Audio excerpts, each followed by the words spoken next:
Hi and welcome back. In this video we're going to be looking at printing things out to the screen. Obviously not to a printer, just yet at least, but instead to the screen. In order to print something out to the screen, we have to use the print command. This is known as a method. So simply type print and then a pair of opening and closing brackets. In Python, and indeed in many other programming languages, these opening and closing brackets enclose something we want to give to this method. In this case, the content or the data that we want to give to the print method is whatever it is that we want to print. That kind of makes sense. So inside these opening and closing brackets will go whatever we want to print. This can be numbers or it can be strings. If I print the number 5, I simply get 5 back. This is very similar to simply typing 5. However, you must remember that this is an interactive Python environment.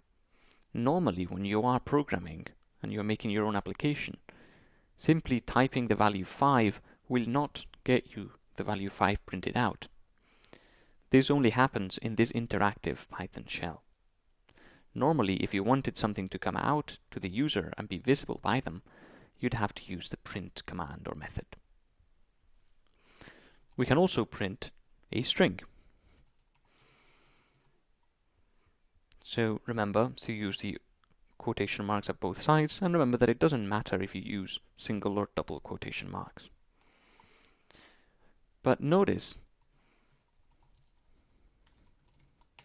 that there is a slight difference between printing something out and simply typing the string out in this interactive shell. Remember that normally, when you're writing a Python program, simply writing the string will not get you any data back, as I've mentioned before. Only printing will show something to the user. So indeed, when we print, we don't have single quotation marks around the string, whereas when we simply type the string, we do. This is because the Python interactive shell, this IDLE program, when we give it this, it gives us back the value of the string. So what is the string? And the string is hello world with the quotation marks. When we print the string out, what it does is it tells us something, and what it tells us is hello world, but it is not giving us the value of the string. It is simply printing the string out to the screen. So there's a minor difference there that you won't have to worry much about it. So don't worry about it for now, and it'll be okay. The other two methods that we're going to look at in this video are the str and the int method. And these are very easy to understand. Say if we have a variable x which has the value 5, then x contains 5, but of course if we want to say I am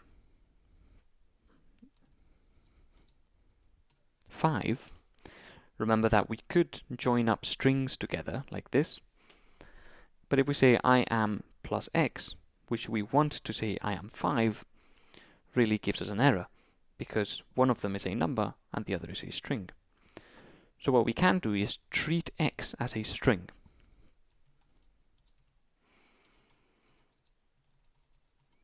And we do that with this str method. The str converts a number to a string.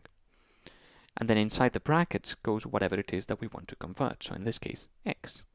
And now it will be able to join both strings together to give us back I am 5. However, do notice that x is still not a string. It was only a string here. X is still a number for all other lines of our program.